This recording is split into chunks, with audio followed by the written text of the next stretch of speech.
सालों में एक बार कभी कोई ऐसा केस आता है जब इस कुर्सी पे बैठने का अफसोस नहीं होता।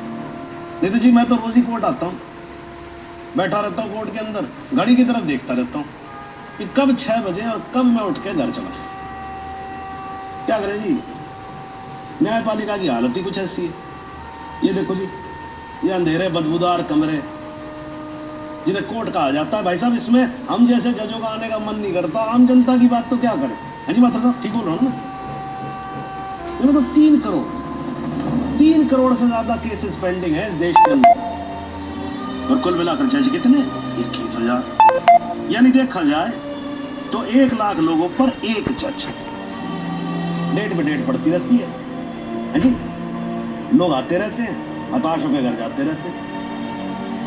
लेकिन फिर आज भी हिंदुस्तान में जब कहीं 2 लोगों के बीच में झगड़ा होता है ना, कोई विवाद होता है, तो एक दूसरे से क्या कहते हुए पाए जाते हैं? I will see you in court.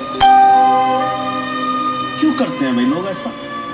हाँ जी, क्योंकि आज भी लोग भरोसा करते हैं, न्यायपालिका पे। उनको भरोसा होता है कि अगर सरकार उनकी बात नहीं सुनेगी, प्रशासन उनकी बात नहीं सुनेगा, पुलिस उनकी बात नहीं सुनेगी, तो कोर्ट सुनेगी उनकी बात, सुनेगी तो न्याय देगी। भाई साहब, इस कुर्सी पे बैठा मेरे जैसा हर आदमी, उसका यह कर्तव्य बनता है कि वो इस भरोसे को न टूटने दे। इस कोर्ट